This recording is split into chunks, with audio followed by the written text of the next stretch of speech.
barsiisaa jira. Ulfinna Waaqaaf kennine dubbii Waaqaa Wangeela Yohaannis boqonnaa 6:68 irratti kolbaan gumii hedduu bullaa nyaataa Waaqa buleyaa Yesuus biraa dachee isaa jennaani isinillee dachaatanii ennaa waawoo sirraan deebinu ati qoonqoo nama geettu qabda ennaa qabda halleluuyaa.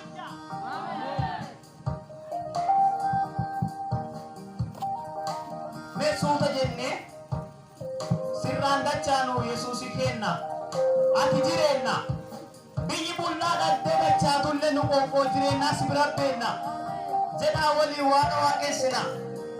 Namni afaan keetirraa laphee keetirraa galata qabdu callaa. Halleluuyaa.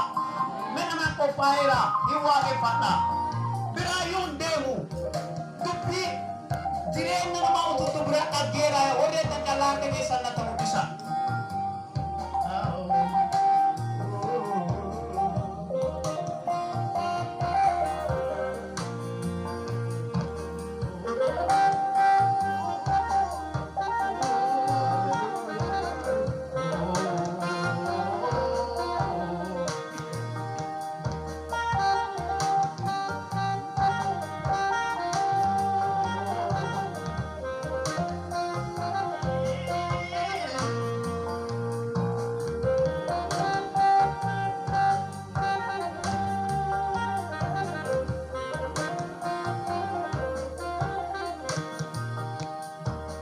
Dachanu Yesuusi kenna ati jireenna biyyi dachatullee qoonqoo jireenna si bira beenna. Sirraan dachanu Yesuusi kenna ati jireenna biyyi dachatullee qoonqoo jireenna si bira beenna.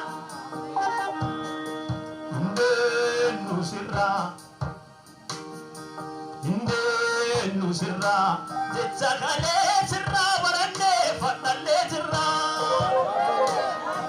Indeennu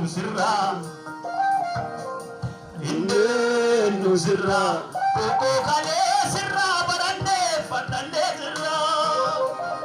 Sirraan dachaanuu Yesuusi kenna ati jireenna biyyi dachaatullee qoonqoo jireenna si bira beenna.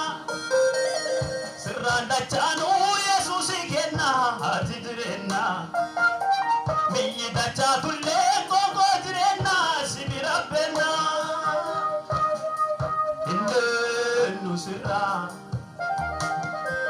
Indeennu sirraa qoonqoo kalee sirraa barannee fadhallee jirraa.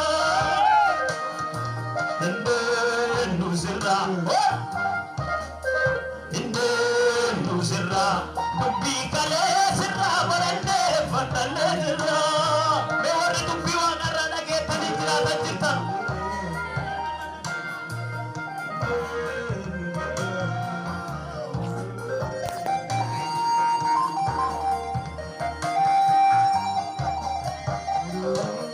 Dhugumaa warri dubbiin isinitti dubbatte isin jiraatinne.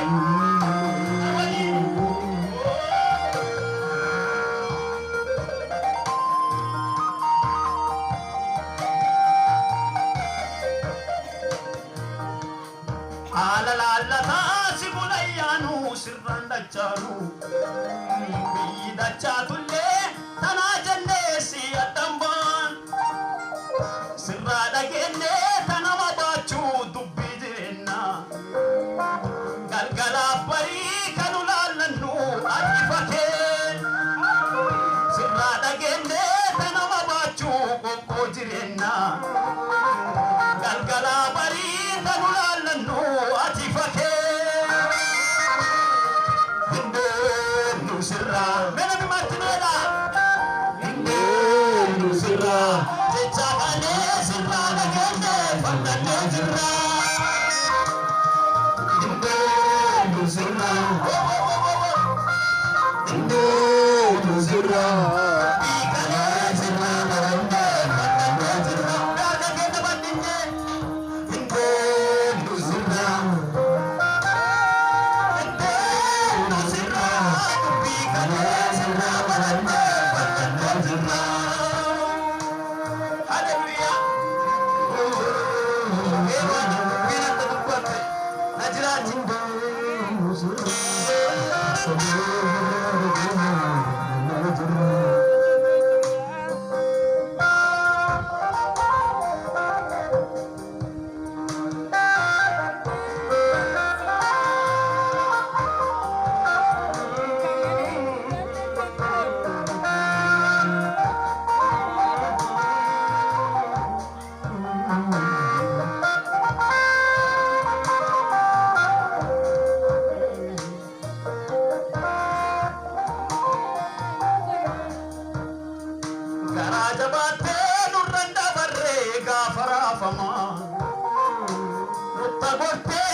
Hallelujah. Mantede. Nama sibirati waaqeffadhu dhiibne.